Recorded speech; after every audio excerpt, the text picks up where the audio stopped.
Okay, Roland, thank you so much. We're so honored to be part of the Roland Martin Unfiltered Network. Let's get into it. It's Truth Talks. Let's go.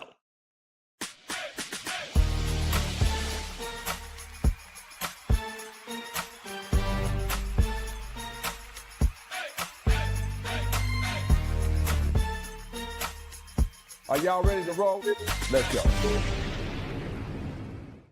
Welcome to Truth Talks. We're here on our new home with Roland Martin because we needed a bigger, blacker platform, but it's still the same opinionated, unapologetic, keeping it real, highly black truth-telling on Truth Talks. We are old like me and young like them. We are left and right. We're a little bit of everyone. So I hope you all will see a little of yourselves in the show. And if you don't, get in the comments and yell at us and tell us what we're doing wrong. Please give a warm welcome to the returning superstar, Dr. Cheyenne Bryant. How are you? What's going on, True Talks family? Y'all, it's your favorite doc. I can't wait to get into these topics tonight. I have a strong, unapologetic opinion, Torey, and I don't give a damn if you disagree with me. I'm going to keep it rocking. I know that's true. Please give a warm welcome to our new co-host, Dr. Sarah Fontenot. What's up? Super excited to be here. And just like Dr. B, it's coming with accountability, and we going to fight for our truth. So let's go, Truth Talks. And the smartest young brother I know, Dimitri Wiley. What's Such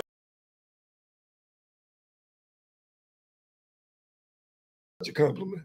You know me, I'm Torey. I've been in the game since Dimitri was a baby. We're not going to hold that against him. Let's get into it. Story number one.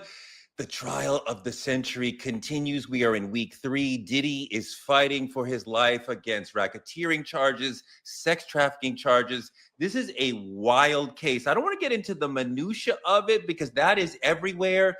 But this conversation is huge in our community. I think we are deeply divided in a way we haven't seen in a long time. Like when it was Bill Cosby, I think a lot of us were like, it's clear he's guilty. But on this one, I get into arguments in the street and online constantly. Women are divided on what Cassie should or shouldn't have done. True. Men are not sure what's going on.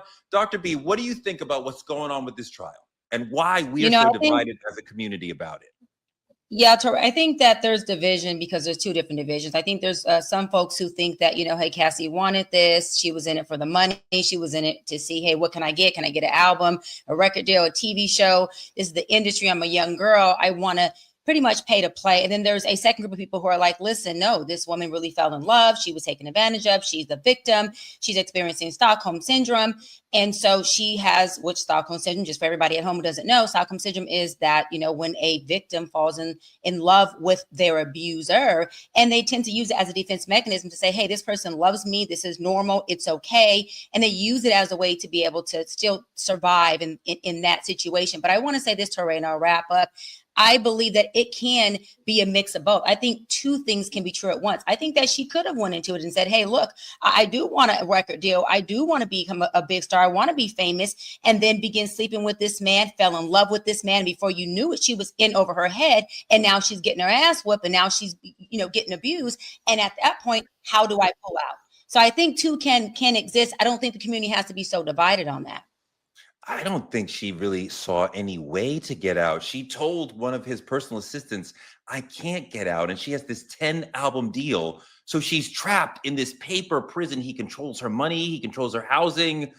And yet we still have questions about why she didn't leave. Sarah, why are we still asking questions about why she didn't leave?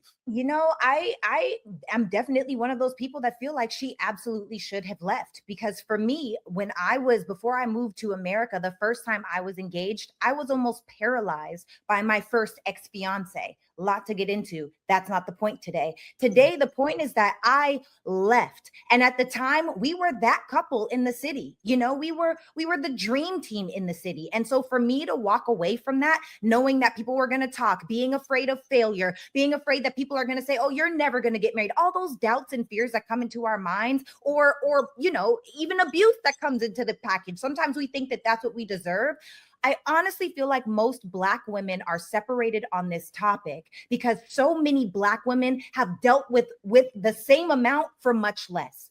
Because the truth of it is, when she walked into this relationship, she was enamored she may have loved him, but she was enamored with his success, with his status, with his money, with his network, with his opportunities. And she stuck in long enough where he was able to take that full control. She didn't want to walk away until she did. And by that time, it got a little bit crazy. It got a little bit real. It's no doubt that Diddy is a predator. However, I really think she had a choice to leave way before it got crazy. At some point on this journey of this show, I do want to hear more about your story. I want to stay focused on Diddy right now, but like your deep, real, personal story that a lot of women have been through can be valuable for others. So I do want to hear that, even though right now we're going to stay on the idea of Diddy. Yeah. But just this one. I want to rebuttal really quick, Torey, when you get a chance.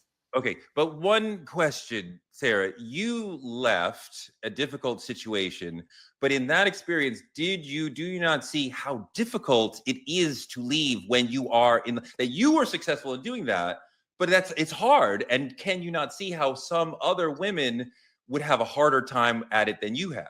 Of course it's hard, but anything great is hard. And I feel like it's such a cop-out. To be honest, I'm just going to keep it real. I know people, like, there are real traumas that happen. There are real psychological traumas that are so deeply embedded inside of who we are that sometimes we move and operate from that space. But the truth is, we're choosing to believe that that's true. There are helplines that you can go to. There are websites, or there are places that you can go to. There are ways to actually get help if you're not the person that comes from a family that's going to support you, from a group of friends that's going to support you. There are ways to get out of it, but the truth is, you have to get out of your own way and tell yourself that you are worth it enough, love yourself enough, you're worthy enough to get out of that space.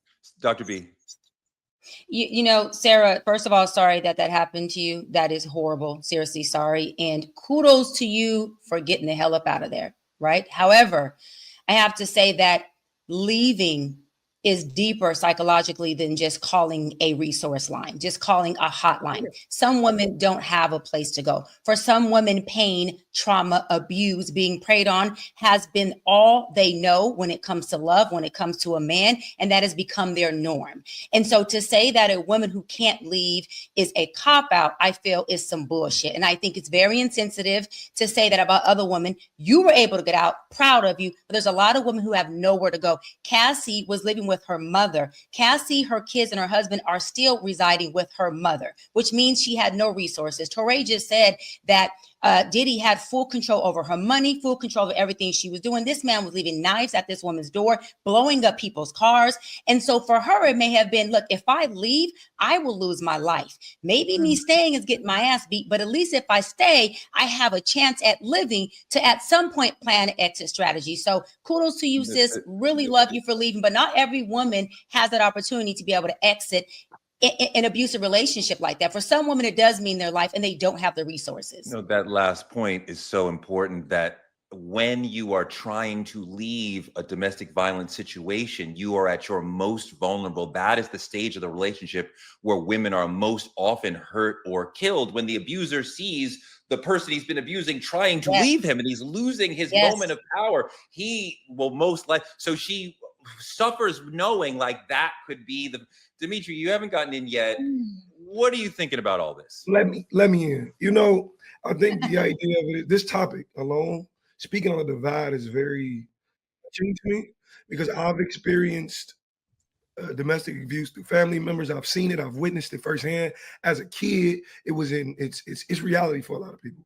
But to take it back to its initial point, I think the divide is happening because we are divided. We cannot sit and understand the trauma that other people go through. What a lot of people don't understand, trauma, there's comfort in it after you've dealt with it for so long. You bond to this trauma and you get connected to it. And again, it builds things like love, and it builds things like admiration in moments. It builds things like, but that's here nor there. The thing about it for me is I think we forget how strategic of a man Diddy is. Let's just say, hypothetically speaking, everything in court is somewhat true, and the rumors are somewhat true. It does not negate the fact of what she had to deal with to move on. I'm sorry to be long with it, but imagine a Monopoly board. You ever play Monopoly? And imagine the person you're playing against owns every single house on the board. Every time you roll the dice, you got to pay rent. So the thing about it is, if Diddy owned it all, There was nowhere for her to go. And I think we have to admit or accept the fact that it's not an easy thing to do. Okay, Sarah, last word.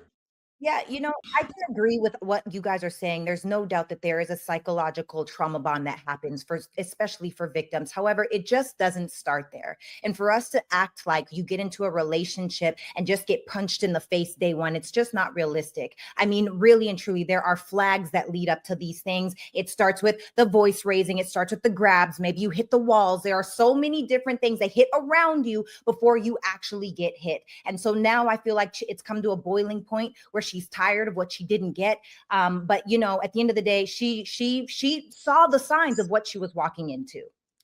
All right, next segment. Harvey Weinstein interviewing with Candace Owens from prison as he's trying to get a retrial on one of his charges. He said to Candace, "Women should be heard, but I'm wrongfully convicted." Okay. Why is Harvey Weinstein talking to Candace? And also, why is Candace talking to Harvey Weinstein? Dr. B, what do you think? So this is the thing, right? From some of my relationships and some things I've heard is that the interview is intended to help Weinstein in his upcoming court proceedings. He's going to fight these charges. And so having this interview with Candace, because Candace believes allegedly that he's an innocent man, that they are going to be using this as helping him fight this case. Do I think it's a good idea from his attorney? I don't know. But I mean, at the same time, you're talking about a man who's in jail for how many years? Anything at this point, he should be trying to work to help his ass get off of these cases. I don't think it's going to help. I mean, abuse is abuse. What he's done is what he's done. And so whatever, I just was told that, hey, look, the interview with Candace is because she's getting the biggest engagement. She has everyone's ear. And this is supposed to help him really fight and beat this case and dissipate some of this time that he's doing. Dimitri, you can't fight your trial from outside of the courthouse. You got to do it in the court of law. You can't do interviews and help that's not how you get out of jail. But I'm also a little confused because Candace Owens's project is anti-blackness. This has nothing to do with that. What are we doing here? The thing about fighting outside the courtroom, I just think it tells you the gravity of how much social media and public perception plays into trials and plays into the courtroom. That's one idea behind it. But the whole anti-blackness, I absolutely agree with you. Out of all the people you could interview, this is who you choose. This is who you choose. But I think that's the idea of trying to be grabbing and different and anti-black. I'm so glad you mentioned that. Sarah, go. Okay, I don't know if I know I'm going to be the villain on the show. Okay, oh boy, here we go. Here we go. Always looking for what is true, and the truth is, two things can be true at once. When I actually saw pieces of this interview that she was interviewing after the Weinstein interview, she was talking about facts, and she was saying how there were women inside of this case. Where were the women that were actually molested or touched or not molested, sexually assaulted? Where were they inside of the courtroom? They weren't there. And then they asked, because I guess Harvey Weinstein allegedly has a physical thing that happened to him. And because he had this physical thing, there's something very specific about his man parts. And when they asked the women, what are the man parts? What's different about it? The women that allegedly were sexually assaulted by him could not answer the question. And you can't miss it because he had gangrene in the 90s and so had some things cut off. So I say that to say that, whether he is a douchebag, a terrible person, a predator, a manipulator, there's no doubt about that. But is he a criminal? Was it sexual assault? I don't know. There's still more to hear. I'm not saying I'm a Candace Owens fan, but I am saying I believe in finding out the truth. I mean, Sarah, one thing, there's so many people who have laid out. So, I mean, are we really saying we're talking, 50 women, something like that? Something absurd. Are we saying they're all lying? I don't think everyone is lying. I just think there are some people that might be lying, and there are some people that might be, playing victim to a situation that they may not have been in. Now that being said, perhaps, but even if we have, I just have to say this because I know that man is a predator, and I know that he was, while he was married, he was sleeping with everything. Like anybody in the industry knows that. However, did it happen to all of those women? I don't know. Doc. But this is the thing. If he's a predator, okay, that's already saying he's a criminal. If there's some woman saying that he did and it is right that he did to them, and some women are lying about it, it doesn't matter. All it takes is one woman for a man to violate, for a man to abuse, and it makes you an abuser. It doesn't matter how many. This is the thing. We got to stop needing abuse to fit a certain ideology, to fit a certain look, to fit a certain number. Abuse is effing abuse. And I'm so tired of people needing it to look the way their abuse looks, to look the way they need it to look, or to look the way TV or social media shows us. If a woman says no, it's fucking no. And if she goes to court and it's proven that you raped her, you touched her, you violated her, guess what? You are a criminal. And women need to stop not sticking up for women and leaning on the side of men just because maybe some women lied and maybe some didn't. But if that one maybe is a yes and it's true, then that guy is a criminal, period. That is There's a no fantastic argument to point. it. And it leads into our next segment about Torey Lanez, who is another person who's in prison. And a lot of people are talking about why he shouldn't be there. We have a little audio from Torey because there's a lot of noise. People try to say maybe he should get out. We got a Congresswoman, Anna Paulina Luna, who's fighting for him, saying, hey, there's evidence. There's a new witness who say he heard somebody else say that she actually was the shooter. We're a lot of court of public opinion testifying, nothing happening in the courtroom yet. Let's listen to Torey, though. He manipulated my DNA results and lied to the world, the media, and most importantly, my jury by stating my DNA on the gun was inconclusive.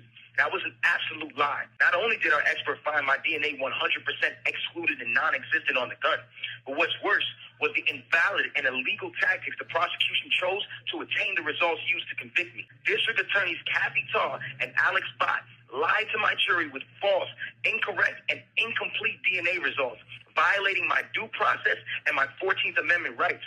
You could go through the jailhouse and every single cell, the guy would tell you all the things that were wrong in his trial. But what do you think about this situation? The whole jail innocent. Everybody innocent. No, in all actuality, here's the thing. This is my idea on it. The idea that you're saying all of this now tells a lie. The fact that it took you to get stabbed 14 times.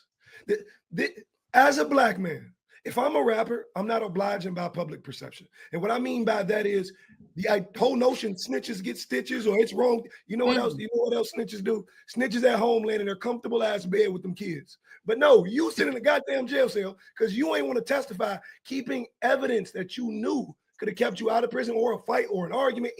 When it's my time in the courtroom, I'm throwing everything. I'm throwing it all. Of course, I appreciate that. And I want to do a whole segment on snitching because it's an incredibly important concept in our culture.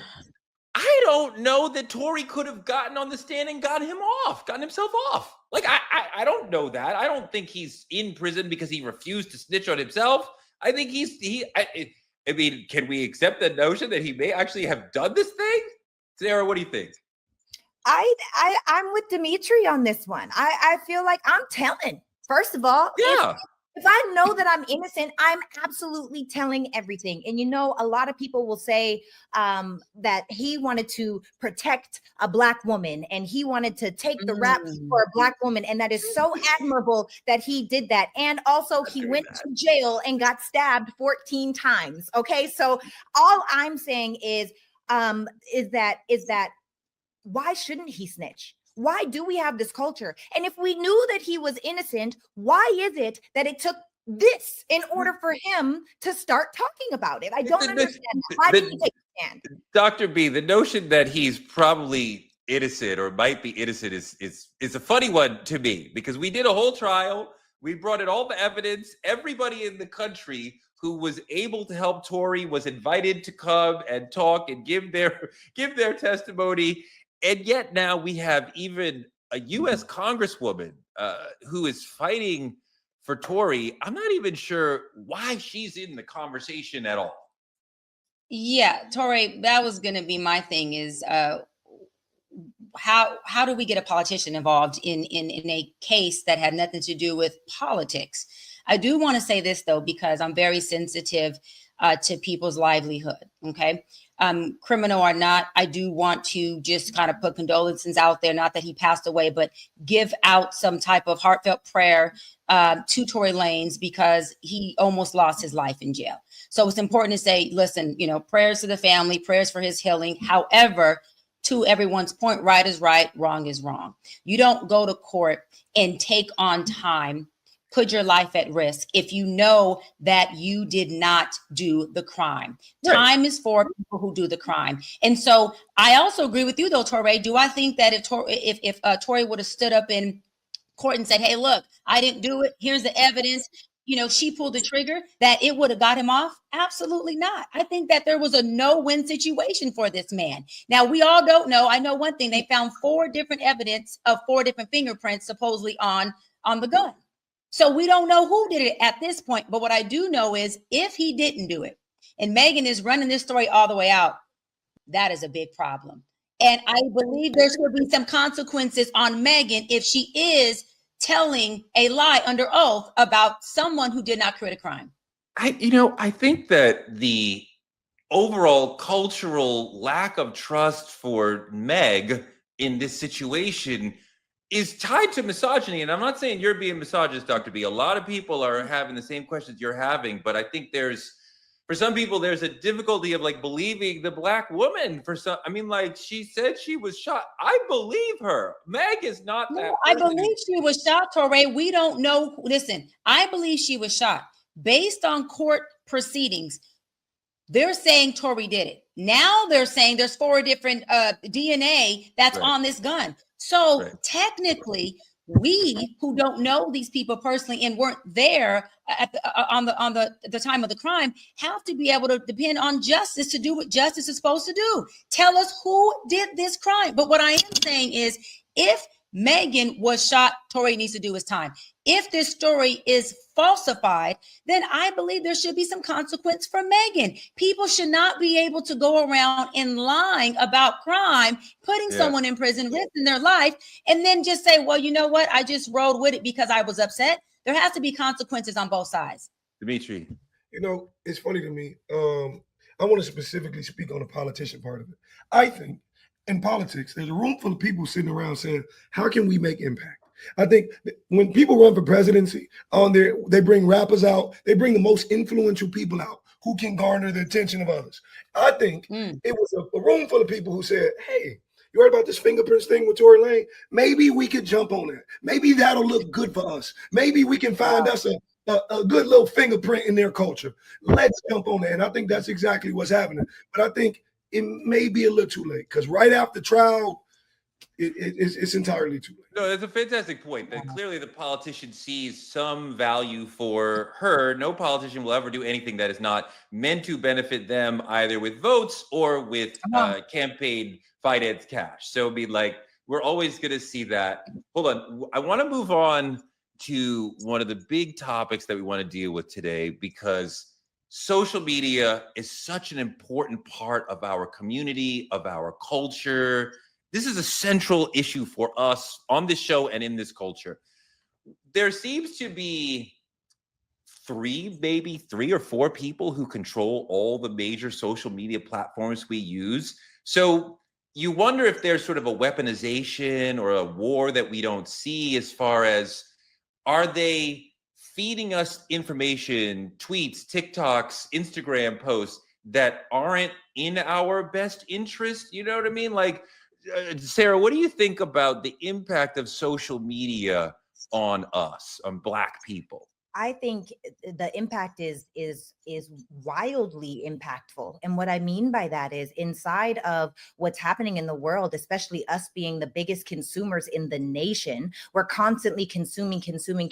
And what comes with that is we also have this flashy thing because we want to show our success, even if we don't have it. And so I think that social media, where we're going to places like the Shade Room or World Star for our news, the Shade Room has 45.7 million followers on Instagram, and people are going to this place for their daily news. People are looking at the rappers, the athletes, to say, I want these cars, I want this jewelry, I want the money. And so what happens is we start doing this keeping up with the Joneses thing, but we couldn't. First of all, the Joneses ain't checking for you. But second of all, when you do that, we're spending more money than we have. And I think that it keeps us in a consumerist mindset. It keeps us broke, and it keeps us in a space where we don't have an economy because we're always busy spending instead of investing. Dimitri, I know that we are dealing with a small number of people controlling the information that's flowing through social media, Black social media.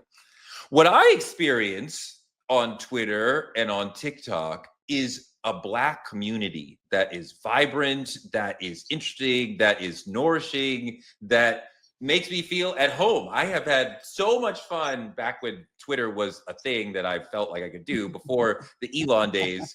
I loved Black Twitter. I love my Black TikTok community.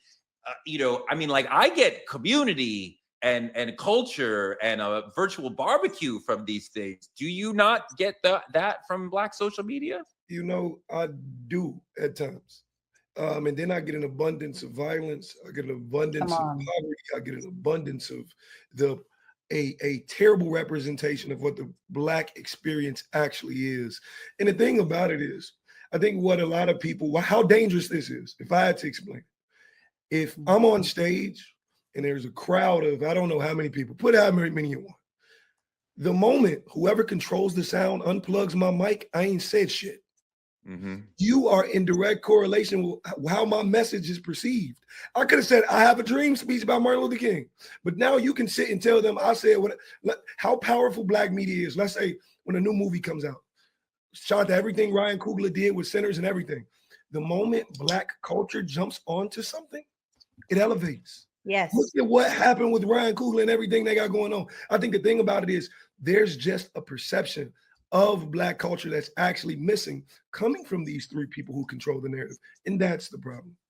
I saw a lot of Sean King's videos on Instagram and Twitter. That was a huge thing for a while, Dr. B, because he, putting aside the specific conversation about him, whether or not he's Black, all that, he would show like the hardcore Black people getting traumatized, victimized by police, or like all the time.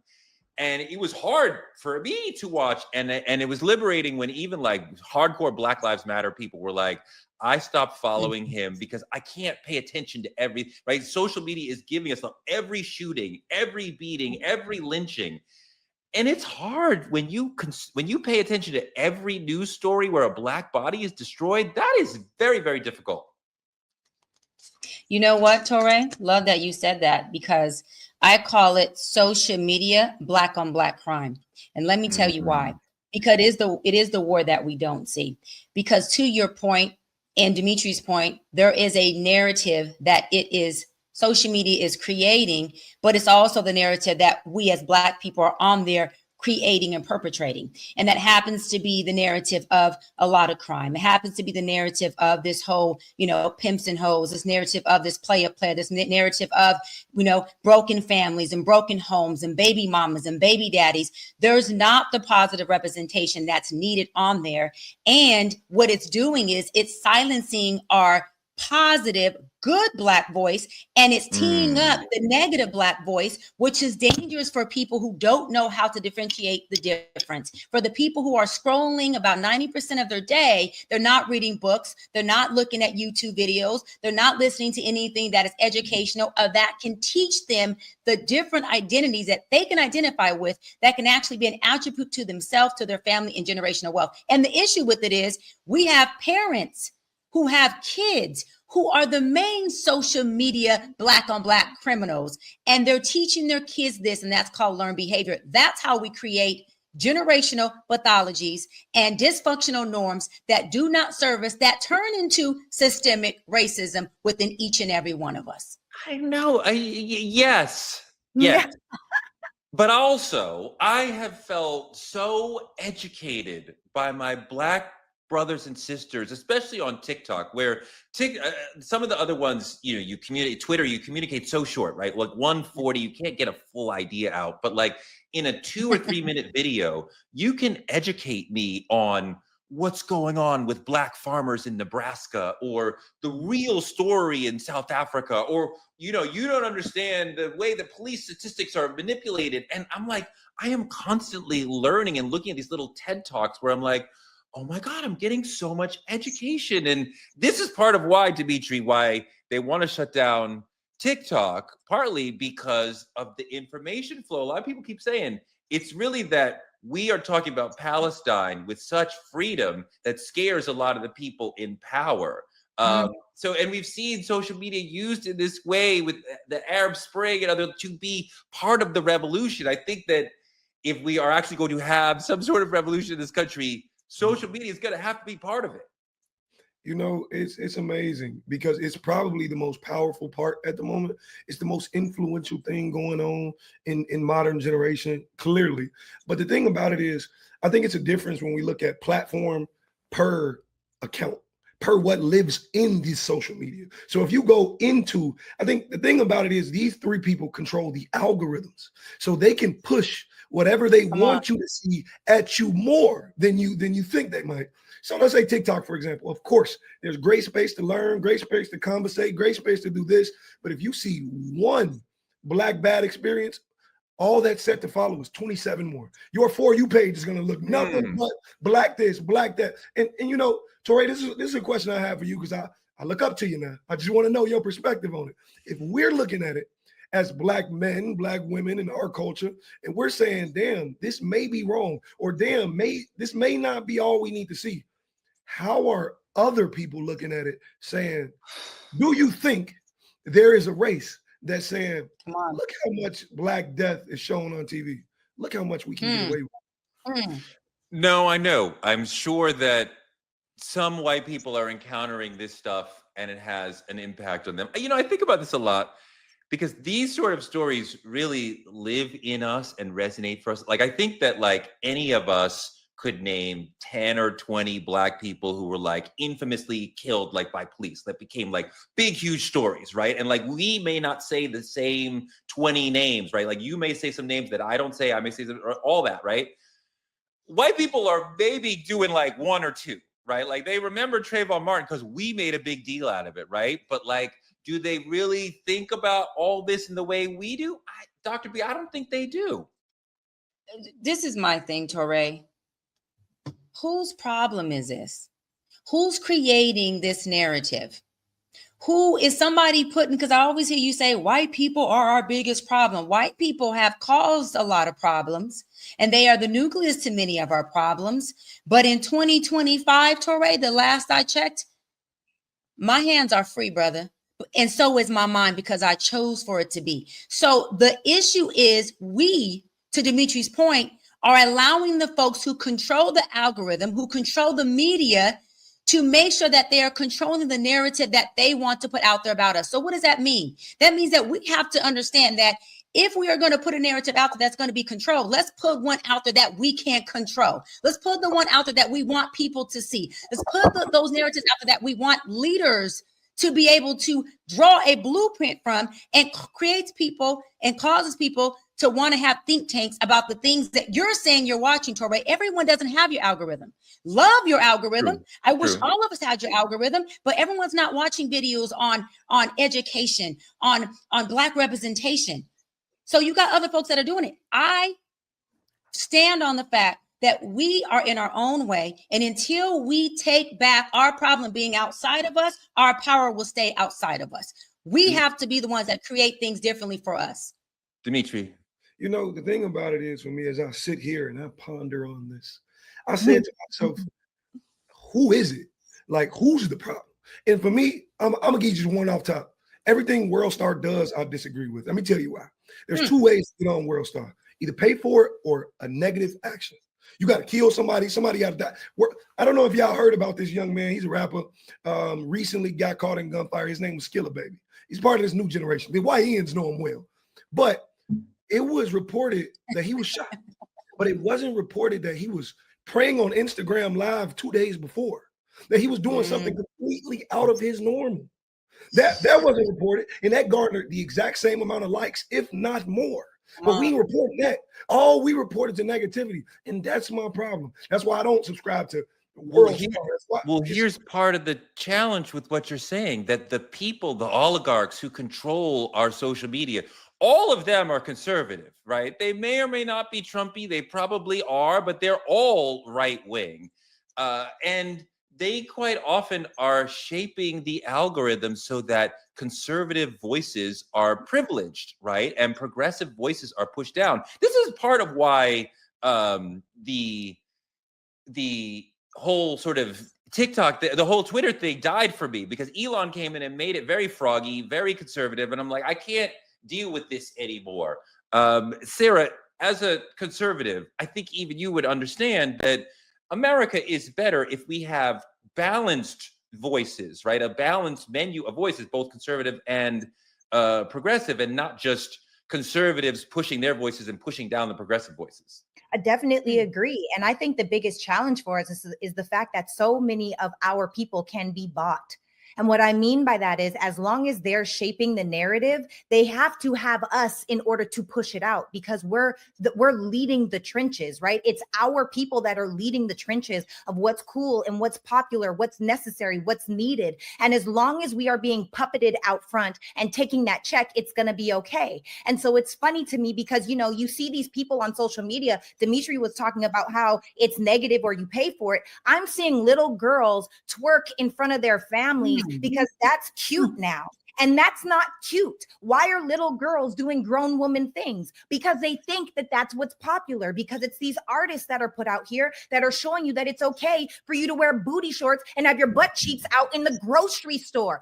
I am shopping for food. I do not want to see your naked body. And that is the problem with this day and age, that a lot of people have gotten to a place where we are so desensitized. We are so desensitized that everything has become okay.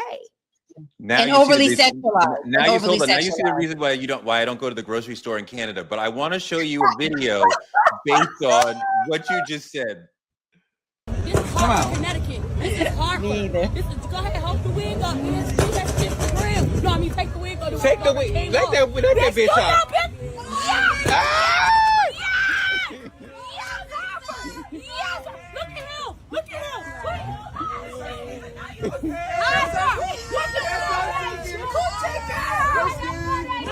Coochie girl, Connecticut. I don't want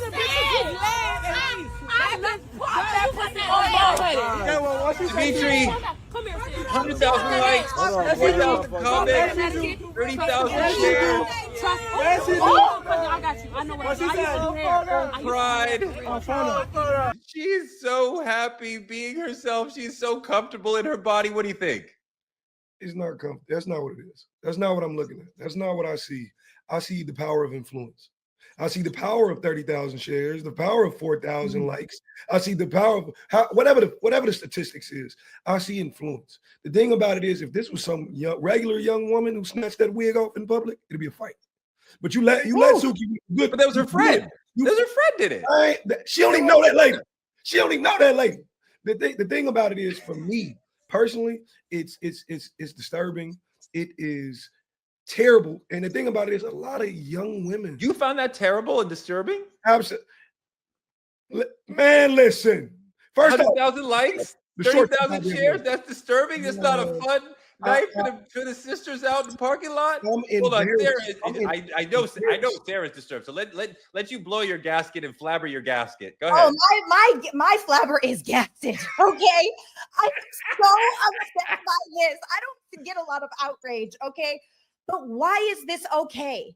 Why is this something where a young woman thinks that this is okay? Well, you know what? I heard a statistic that in this day and age, because we are pushing this hookup culture, this over sexualization, this over desensitization, because we are pushing these things. Did you guys know that it has been said that women from the ages of 18 to 23 have slept with more men than women that are over the age of 53?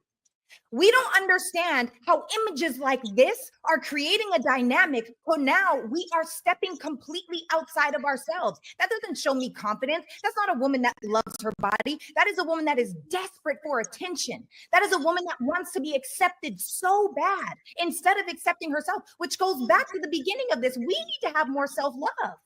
Dr. B, I see coming out of a long history of Black people struggling to love ourselves, our curls, our curves, our larger things, our Africanoid features. I mean, my God, before Sarah was born, we had a whole campaign called Black is Beautiful, where we had to teach Black people. We were talking to Black people and teach them we are beautiful, our natural hair, our natural nose, our big natural lips. Like, we are beautiful.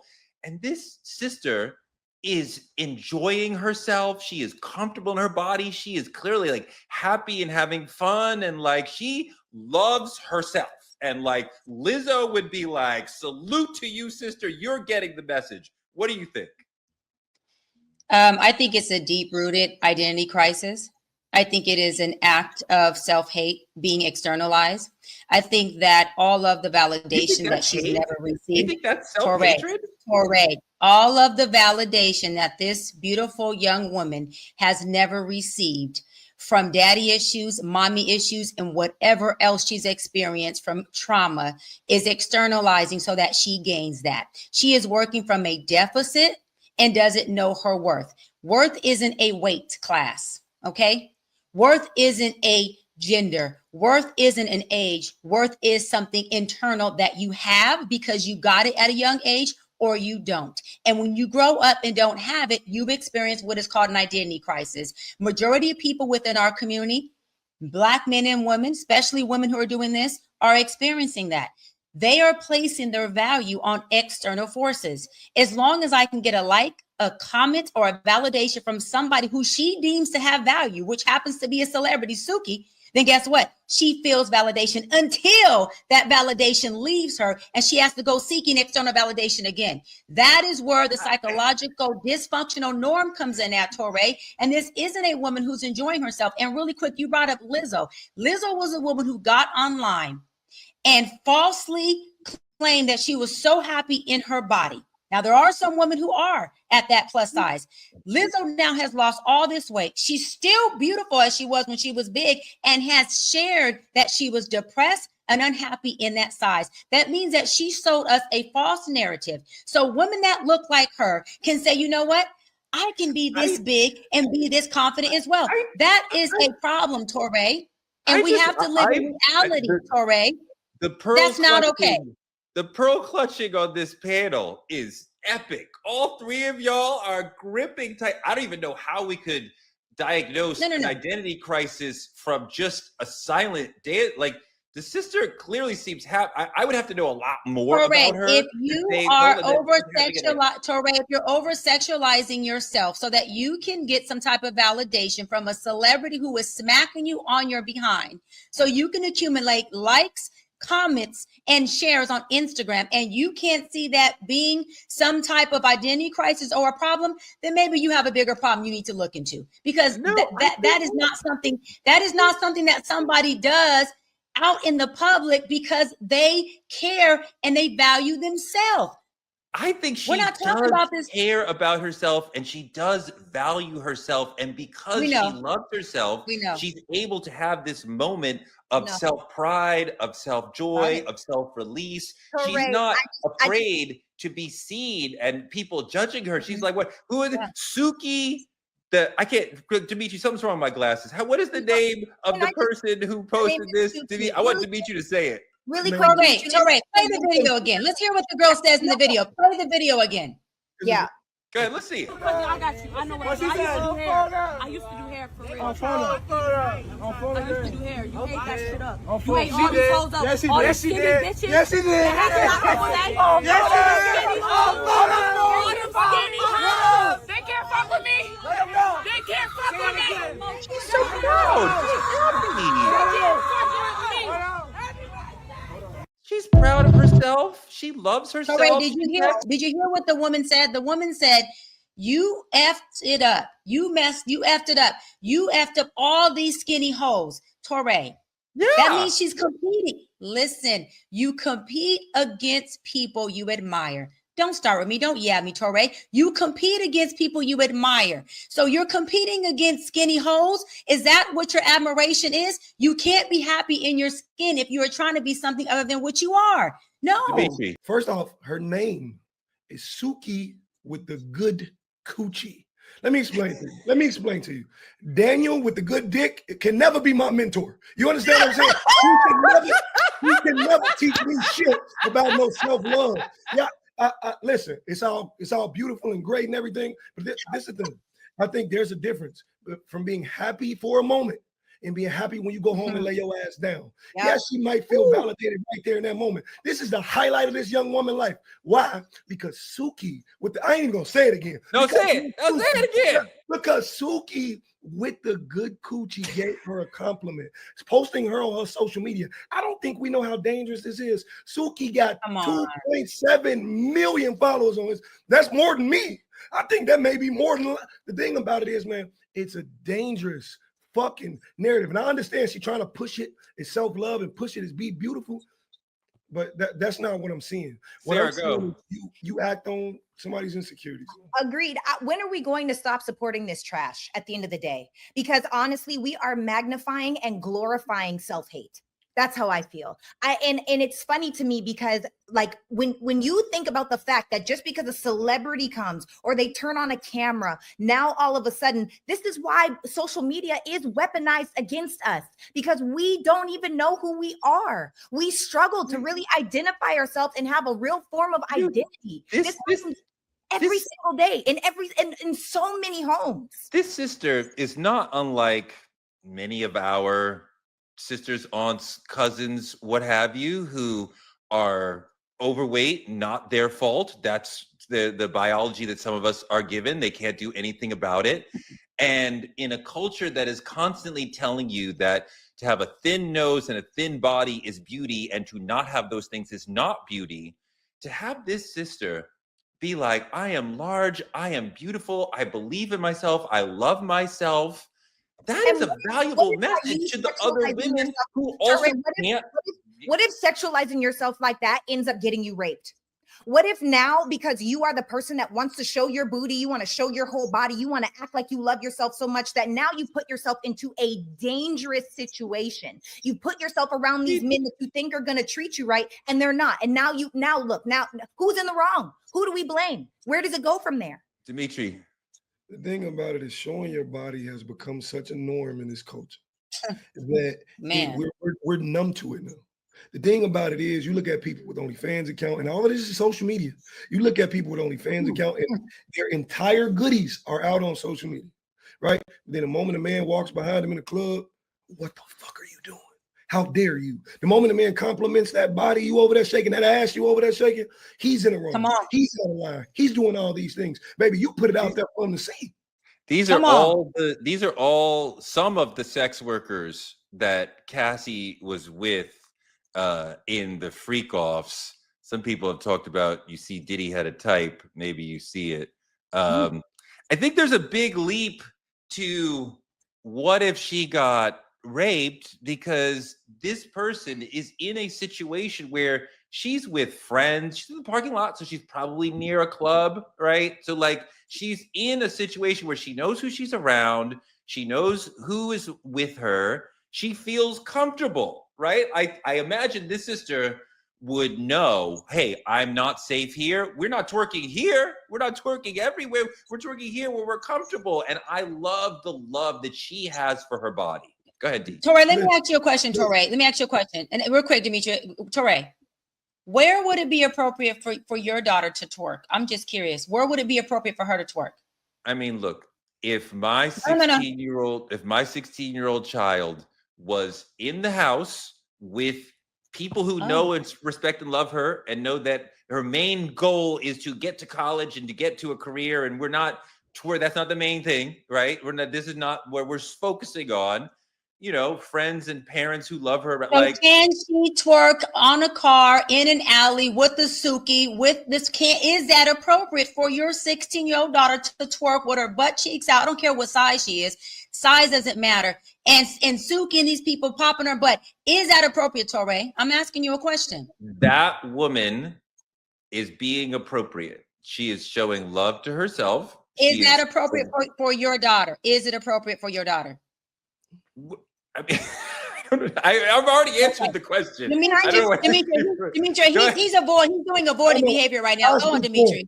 God damn it ain't appropriate for mine. And I don't even have one yet. But I think the thing about it is what you're missing, Torey, and I love the sentiment. I love how you say she may feel comfortable here, but 99% of people who are taken advantage of felt comfortable first. 99. It's always in rooms and in spaces you thought you were safe. Yeah, that's how you get taken advantage of. Let's just say, hypothetically speaking, one of them men or friends or security guard said, you know what? Y'all see that young lady out there? She was shaking her ass outside. I'm gonna slip something in her drink. She can roll with me.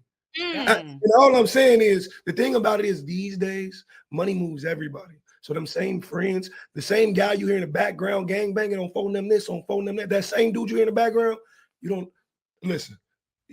know what he's willing to do. The moment something becomes comfortable to him. And that's all I'm saying. That's all I'm saying. I gotta say, bring shame back. I think that's the problem. We have gotten soft as a generation where we allow anything. And this is the problem with allowing anything. You've got people that clearly are displaying that they don't truly love themselves. Because when you love yourself, you have standards, you have boundaries, you have exclusivity. There are things that you have when you respect yourself. Nothing about this says, I respect me. We've got to bring, and maybe that sounds crazy, bring shame back. This, I would be ashamed because now we have parameters and boundaries in which we operate for our lives. If this becomes okay, if your 16-year-old daughter were in the grocery store, because this is how people are also dressing in the grocery store, Torey. People are dressing like this, going for a walk in the park, and it's crazy. Why? Because there's no shame. Why? Because social media is weaponized to show us as Black women that we don't matter, that the only thing we're good for is sex, that it doesn't matter what we actually want, and we are able to be these sexualized beings that everybody sees today. We are the most sexualized group of people, and this is why. I don't think there's a lack of shame in this world. I think social media is definitely a home where people shame each other and strangers will lay into each other. But I think that a lack of shame, if that does exist, allows people the freedom to be who they want to be. And you're talking about hypotheticals and the potential of if that happened, but none of that happened. This sister was in a parking lot, minding her own business with her friends, enjoying her body, having a good time. And there is something revolutionary about somebody this large being this happy in her own skin. We don't see this every day. Torey, people like this are taught to not believe in their own beauty. But it's not about being large, because if we put a large elementary, junior high school, beautiful, large, big girl or boy reading or studying for a test, it's not going viral. It's not going viral. And it's nothing wrong with twerking. It's about what is your end result? What are you trying to gain from? I'm 42. I twerk all around my mini mansion. You damn right. I twerk butt naked in my house, in my mansion. Okay. I do a lot of things in my home because I want what you're saying. Freedom. Yeah, Dimitri, go on and picture it. Get the vision, baby. Get the vision, baby. Okay. I want freedom here. I'm in my safe space and I'm comfortable and I'm here with family. But I am not intentionally going outside next in the middle of the street with my butt cheeks out where you can almost see my vagina twerking, because then what would be my intention? What would I be trying to feed within myself by doing that with an audience? Those are two different feasts that you're trying to feed. Dimitri. I think the thing about it is what makes this dangerous and how it's being weaponized against us is the idea that upon perception, other cultures, they all believe we already related. You don't know if this is my mama, my sister, my auntie, my aunt. We don't know.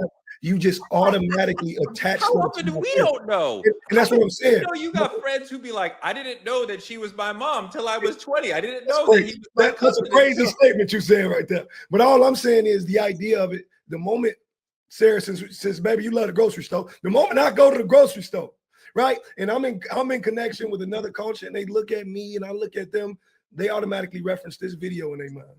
This is the perception they have of our culture, no matter where we are. All they're going to remember, and it's a psychology thing. You are more likely to remember the negative behaviors and connotations you've seen than you are positive. But here's the thing, Dimitri, right? Like we had a black president for 8 years. He has a beautiful black wife. 8 years. I mean, they've been married forever, but she's a superstar in America for 8 years. She's the most admired woman in America for many years. So I'm supposed to be afraid of one video that gets a couple million likes, but like, because why? I mean, I don't conduct my life based on what will white people think. Like that to me is an incredibly reductive and destructive way to look at the world. And like, if you look at that after years of looking at Barack and Michelle and Oprah and you go, well, they're just that. Well, there was nothing that we could have done to save you, right? From hating us, from being anti-black, because we gave you amazing images of brilliant, beautiful, intelligent, black, classy black people, right? Over and over and over. But this goes back to the censorship of progressive voices is still an incredibly important and dangerous thing, which leads to an entire political calculus, a political mindset where we don't even understand the full issue because we're only getting one side of the story, because we're only having one side, because progressive voices are being silenced by the Elon Musks and the Mark Zuckerbergs of the world, right, Dimitri? Yeah, you're absolutely right. And I think the thing about it is that's what makes it even more dangerous. If they're withholding all of the positive things, like, and I get it, the Michelle, the Baracks, and everything that went into making our black culture beautiful, everything that we see is beautiful, and only judging us off the negative shit they see online, I think that's even more of a powerful statement of why this shit can't exist, why we can't hype this shit up in our own culture. And the thing about it is, for me personally, I think the moment you begin to control what I say, you control my message. And I will not have my message deterred, but it's different for a lot of people. Sarah, go. Yeah, once you start censoring and suppressing what's good and you amplify what's bad, we start to create the narrative that that's all that there is. And that's really the issue. Yes, we have the Michelle Obamas and the Oprahs and for each one of those, there's 1,000 others that are doing twerking videos. And those twerking videos are what is getting pushed out in the algorithm and amplified, where they are getting 100,000 likes, 100 million likes, whatever it could possibly be. And I just feel like it's not right, because now little black girls are looking up thinking the only way for me to matter is to have attention instead of respect, is to have people look at me instead of have people value me. And that's my challenge with social media. You have to be so intentional with it, but we live in a world where social media, your friends, your family, your colleagues, your schools, that's really what's raising our children, no matter how good of a parent you are. So how do you battle social media? I mean, I understand that Facebook, as one example, 65% fewer progressive messages, right? Like Twitter's probably far beyond that. There's so many beautiful, amazing, just black women in this country that black girls are able to look up to. I sort of reject the notion of like this video or one music video will ruin the girls when we have Michelle Obama to look up to, and Oprah, and Serena Williams. All right. You keep mentioning Michelle Obama. Michelle Obama has a podcast, which I was so geeked. I was geeked, right? That she has this podcast, something that a high intellectual, high functioning woman like myself could watch, to your point. I watch it. I love it. She's dropping gem after gem after gem. And guess what? she's not getting rating after rating after rating, nor is she getting comment after comment after comment, nor is she getting share after share after share. So what I'm saying is Oprah as well went and started her own network. And you know the shows that got the lowest rating? You know the shows she put on there when the network first started were all the positive, inspirational, educational shows. And guess what? She almost lost her damn network with those shows. As soon as Tyler Perry came out, which I love my TP, and started putting on more of the risque, more of the Black dramas, more of the Black somewhat like social media type stuff, guess what? OWN now has a network. So contrary to the point you're trying to make, folks are not looking to the Oprahs and the Obamas from the masses. Maybe you are, maybe I am, maybe Sarah, maybe Dimitri, because that is where our optics choose to see. That is what we choose to fill our space up with. But the majority of our masses who need leadership, who need guidance, who need to see something positive, they ain't looking at Michelle Obama's podcast. They're not reading Michelle Obama's book. Okay, Torey, your little limited circle might do that, but we have to look at the representation of everyone who represents being Black, and we have to account for that. I went to Michelle Obama book event at the Barclays Center. It was sold out, and this is a national tour. This is like a 21st biggest podcast in America. So it'd be like, she's doing huge numbers, not as huge as you would like. And I think I think more of a problem in the podcasting industry rather than. Torey, she's not even in the top 100 podcasts. She's not in the top 100 podcasts. She is. She's 21st among podcasts. But here's the thing. That Michelle Obama, put that up. Oprah, and Serena, right? And there's many amazing Black women who are super popular and super famous and are on television all the time. And there's so many amazing people for them to look up to, right? For the kids to look up to. I don't think the kids are lost because one twerking video of a sister enjoying herself and having fun. I hear you, Torey. One thing that I will say is I think that it's important for us to continue to create and innovate different ways. And shout out to my friend Isaac Hayes. He is the founder and creator of Fanbase.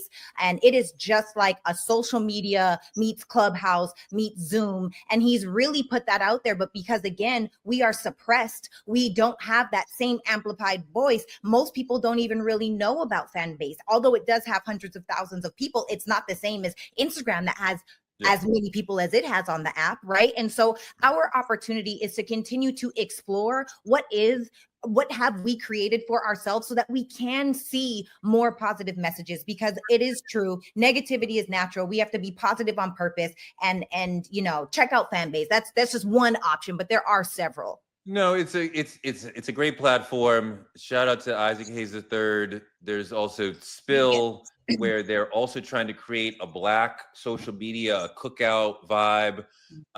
Dimitri, coming to the end, do you think we're lost by the imagery that's coming at us from the Michelle Obamas to what's her name? The video who made this video, who posted this video? What's her name? Suki. I can't. My grandma ain't gonna let me do it. Her name is Suki with the good coochie. Sorry, grandma. I'm sorry, grandma. I like to do that. Go ahead. Last thought, Dimitri. What you think about all this? I think the thing about it is you make a valid point. There is a lot of positive to look at, but positive does not negate the negative. And I think the thing about positive, what a lot of people don't understand, in today's social media society, there is a difference between insight and influence, right? It's the reason you can go to a 3-year-old, 4-year-old, and he can tell you 7 Michael Jackson songs. That's influence. What it is these days we are losing influence. We might have insight in the moment. You might can sell out an arena. You might can do some tours, but what people are going to take away from it is changing. And I think we need to care about that a little more than we do. Dr. B. Let me say this. The top 3 Black podcasts in the world are Breakfast Club, number 1, Say Less. Drink Champs, number 2, Say Less. And $1 million worth of game, I'll even say less. All 3 of those have $100 million deals or more. Okay. Club Shay Shay is up there, but he's not the top 3. Why am I saying that? Because that means that those are the podcasts that we Black folks listen to the most. And again, Michelle Obama wasn't in that top 3, as I just stated. So we have to make sure that shows like Truth Talk is giving a representation for everyone Black, but we're also providing resources and guidance as to where the folks who are listening to these podcasts can go to other places like True Talks. And we have to make sure that we are creating a Black voice that represents the positive, but keeps it very real about the negative and the issues that we have to work on as Black people. We cannot create issues, hide our hands, and then say somebody else's problem. As long as we keep it out there, it's not in-house. And we can do more with things that are in-house than we can with things that are outside. And those are my final thoughts. No, I think that's really important. I think that's really valuable. And I think this has been an amazing conversation. You guys are crushing it. I love you guys. I love the energy. I love the intelligence. I love the passion. I love that we are bringing a variety of Black perspectives to the people. This is very encouraging and very exciting. Give yourselves a round of applause. You guys are awesome. Look, this is Truth Talks. This is what it is. We're going to argue. We're going to love each other. We're going to debate. We're going to fight. We're going to hug afterwards, maybe. Like, comment, and subscribe on our YouTube channel at TruthTalks-Live. You can always watch us here. Black Star Network, Roland Martin Unfiltered, at youtube.com, at Truth Talks-Live. Support Black media. There's all sorts of links on the screen that let you support us and the wonderful people who are on the show with me and the wonderful people behind the scenes who make all this happen. We could not do this without all of them. Thank you. This is Truth Talks. We'll be here every night at